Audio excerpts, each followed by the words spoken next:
Hey guys, it's Kevin here. I'm going to do a really quick video, and I'm shooting this one out of sequence. I'm going to teach you how to make stock today. Between you and me, I've already shot about 5 or 6 episodes of this show, and as I've been moving down the line, I find myself using stock in many of my recipes and saying to you, well, I'll get to teaching you how to do that, because the timing wasn't right. So I don't think that's fair. So what I'm going to do instead is really quick teach you how to make stock here at home, and I'll teach you how to can it and everything else. We'll do that in this video, and that way you can make it at your leisure. We're going to do a vegetable stock today, but I normally in my cabinet I always have a large supply of both vegetable stock and chicken stock. You can make beef stock, fish stock, but that's a different process. Beef, chicken, whatever you want. It's the basis of soups, it's the basis of gravies. I use stock when I'm boiling rice instead of water, just to give things extra flavor. There's a lot of things you can do with stock, and the great thing is it's absolutely free. It'll cost you nothing because you're using your scraps. You're using the leftover bits of vegetables that you normally would throw in compost or throw away. You're using those. With chicken, you're using the bones. You're using the the carcass. If you roast a chicken, that once you picked all the meat off the bones, those bones. Or if you buy a whole chicken and you cut it up and you take the breast off and you cut it up for parts, that carcass that's remaining you can roast up and throw into a pot. So I don't have the chicken right now, or the chicken bones, to do a full stock, but I do have a little collection of vegetable scraps that have been accruing for the last 2 or 3 weeks, and what I do is I just have a nice big Ziploc freezer bag in my freezer, and every night when I'm done cooking, I just take those scraps that can go into it and I put it in there. So all you're going to need for this is a stock pot. This is just, I'm doing a small one here, so I'm just using my regular spaghetti pot. Okay, this holds a gallon or 2. This is a small, just your regular standard spaghetti pot. That's all you need. Alright, so first I'm going to pour in all of my vegetable scraps that I've collected and kept in my freezer. In they go. Here we have the ends of a bit of zucchini. Here we have some leeks, the top of a leek. Looks like I've got, this is the spine of a kale leaf. I can see bits of carrot. I can see bits of sweet potato. The peels, if you peel your potatoes, peel sweet potatoes, those kind of things are loaded with vitamins, and that's what it is. All we're going to do, and also, I also looked in my vegetable drawer, and I found some celery, which is going soft. So instead of throwing that celery out, I'm just going to take all but the leaves, and I'm going to throw some celery in there. Green vegetables are great for a stock. The thing is, it doesn't really matter what vegetables you put in, so long as you're mindful of, you don't want to put in things that are going to really affect the color of your stock. Let's say a beet or a bit of red cabbage can turn the whole thing blood red, so you wouldn't necessarily want them. You also don't want a vegetable or something that is too powerful a flavor that's really going to overtake. All these things have their own subtle flavors that are just going to break down and meld together. But these are the kind of things, bits of carrot, bits of onion are fine. Not tomatoes, nothing spicy. I wouldn't use, like, the ends of whatever my jalapeno peppers. But I'm just going to throw that soft celery in. And then I also have, this is some more of my spines of the leaves of kale. And I'm only going to take a bit of these because I don't need too much more. And I want to use the rest of these for my episode. You'll see them make a comeback in an upcoming episode about slaw. All we're going to do is we're going to top this off with water. So let me start pouring my water in.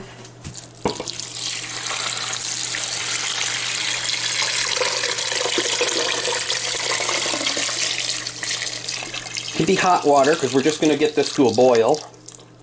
So that is not enough water yet. You want to be covering all of your, whether it's vegetables, whether it's chicken and vegetables, whatever it is that you're boiling down, you want covered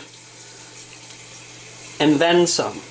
So what we're going to do is we're going to actually let the water level fill up to just under the top, just to the point where once it starts bubbling, we don't want it to bubble over. But all we're going to do is get the water to that level, turn this bad boy on high, and let it to get to a nice rumbling boil. Then we're going to turn it down from there to about medium, and we're just going to let it sit in the back of the stove for hours.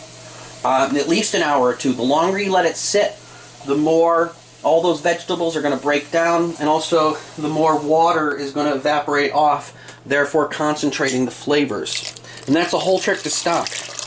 You know, you can go into if you go into like an organic Whole Foods market, there's some stocks. I mean, they charge like $7, $8 for them, which is ridiculous. I mean, this is amazing, and it costs literally nothing. This is stuff you would have thrown away. So there we have it. I'm going to turn this on to boil. And then once it comes to a boil, I'm just going to let it go down to medium, and we're going to let it cook for a while. I'm going to check back in. I'm going to let you guys see one more time just where the level of the water is. So we've got about an inch from the top to try to keep it from boiling over. Okay? And I'll be back the next time you see this pot. It should be a nice rumbling boil. Okay, now you see I've got a nice boil going on here. I'm already smelling it. Got a nice smell. The leaks are what I'm picking up the most. Just every once in a while, kind of push stuff down, make sure everything's getting a little stir. Okay. Now I'm going to let it go down from high to about medium, because I don't want it to bubble up and over. That's the main reason. And now it's just a game of waiting. Let's see. 10:24 p.m. right now. So I'm going to keep this stock boiling down till at least 11:30 or 12, and we'll see where it is. If you can see, the last thing I'll show you is already, you see the bubble line? That's where it started, so we're already getting reduction. We like that. So every 10-15 minutes, as it passed by, whenever, just going to give it a little stir, keep an eye on it. But that's all there is to it. Just letting the boiling water do its job. Okay, so it's been about a half hour since I last checked in. We've lost about a full inch of water at this point, so it's really chugging away. And as the stock reduces and the water boils out and everything breaks down, your stock is going to get darker in color. Okay, so I'm just gonna, let me show you. I got a plain glass here. So after about an hour, let me just get some liquid so we can get a look at it.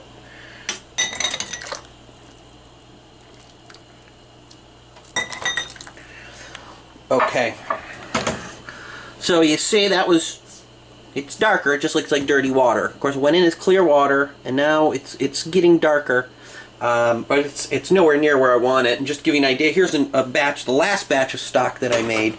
You see how dark it eventually gets? I don't know that we'll get that dark, but we're going to get somewhere darker than this. Probably not as dark as that. It is about 11:30, so it's about another half hour has gone by. And you can just see that level is dropping and dropping. So we started all the way, use this size of pointer. Okay, when we started out, the water level was there. And then you can see the rings. It went down a ½ inch, another.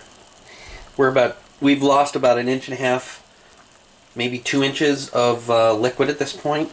You can see the vegetables, they're holding their form, but they're definitely giving up their flavors, they're giving up all the vitamins. And let's give a little color check. You want to check out the color here. Just try not to get too much in there.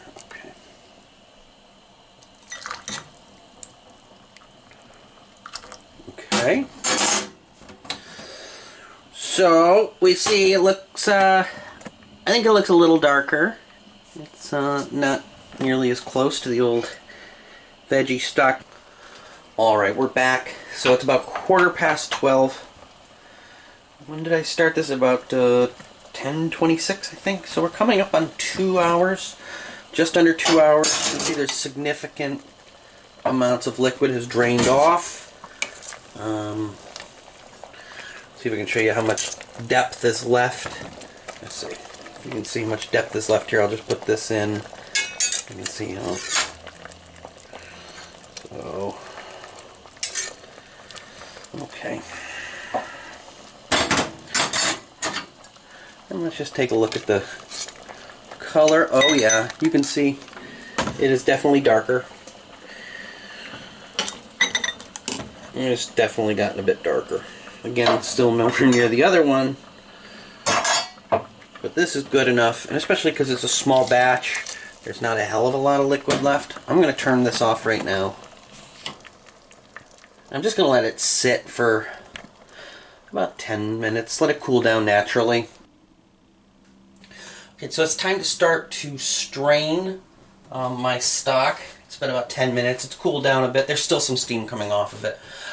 What I have is just another pot, one that's large enough theoretically to hold all the liquid that you have left in here. This is my polenta pot. This will do the trick.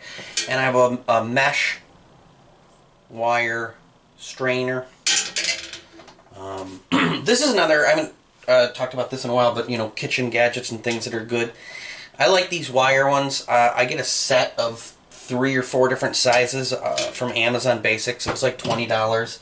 I don't know. Other strainers, you get the cheap dollar store ones, they're just going to break on you 20 times over before this one does. So it's worth the money.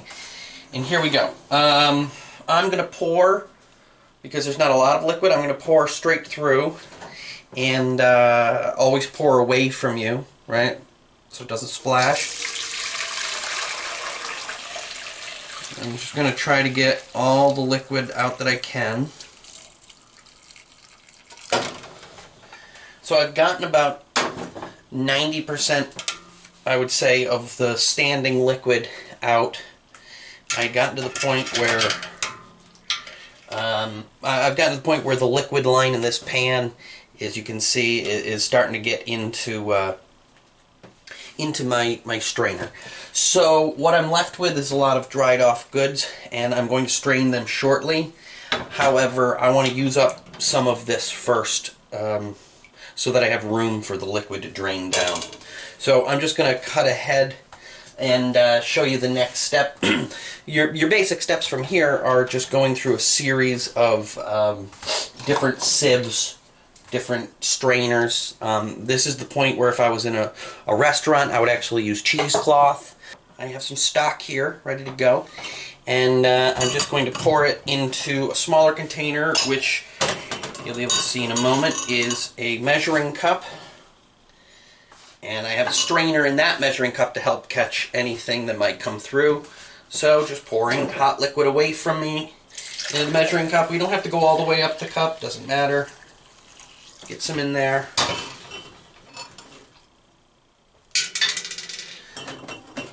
And from that measuring cup, I'm going to pour into a ball jar. So regular ball jar. These are my reusable glass jars. I have them in numerous sizes.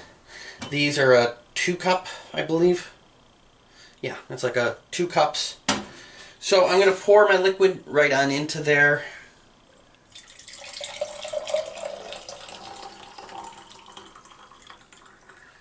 Just about to the top. Just to where the glass starts to bend in.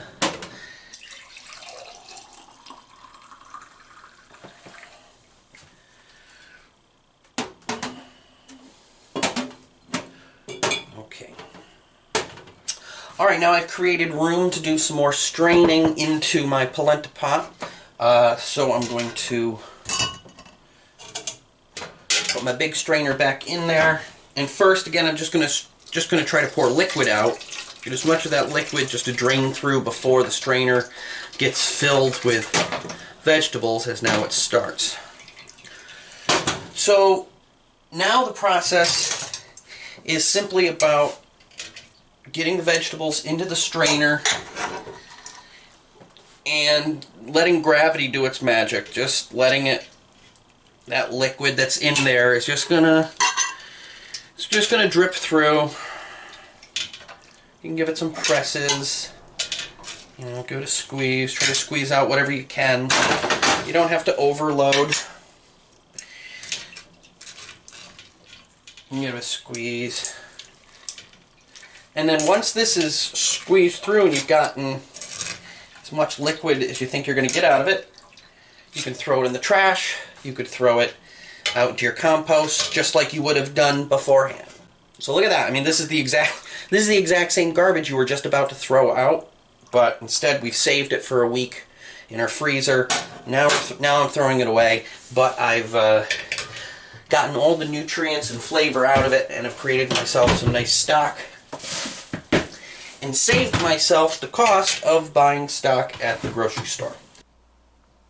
Okay, so I ended up getting about 10 cups of liquid of my stock, which is not a bad return for a little bit of free odds and ends from your grocery. So these are your standard ball jars. Each of them has the same uniform size top. So each one is going to get a top put on it, which is then secured by the edge. Okay, so you're going to tighten each one of these. Make sure you got a good nice seal on it, and then it's going to go into a larger pot. So this isn't the same one I just used. This is the one I use for my big sauces.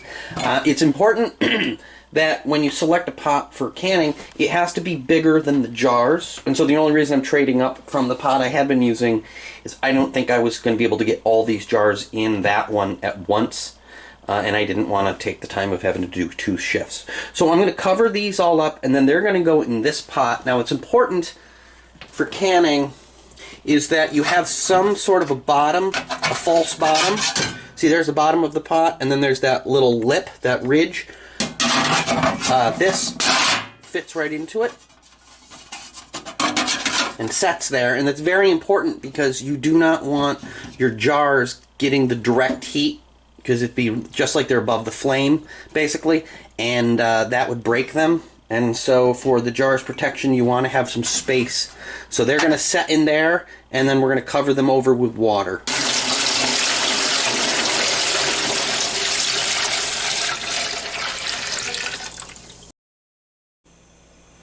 Okay, so we have enough water in here. The tops of all of these are covered with about an inch or so of water to spare.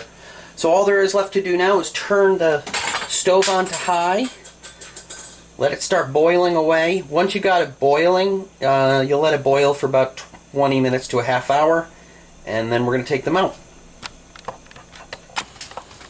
Okay, so everything's been to a good solid boil for a while now. I actually got busy, so I let it go extra long. So right now, everything is done. We're just going to pull these out and set them down on a wire rack. I am using, this is a tool. If you get into canning or whatever, this is a handy little tool. It's a gripper. It has this little flat bit that will get right under the lid of the ball jars. So it's just a safer way to collect these things. You want to make sure you have, there's one, you want to make sure you have a wire rack of some sort so there's some airflow underneath. And then since I reuse my jars, as soon as I pull them out of the, I've got them all out of the hot water, I like to take a razor and clean off any of the old labels. They're easiest to come off when they're super hot. So just a razor. Okay, well that's it. That's how you make stock. And I hope you guys start making stock on your own, because it is really a great addition to your kitchen. It's economical, it's very healthy, and it's just a great way to add extra flavor to so many of your dishes. It's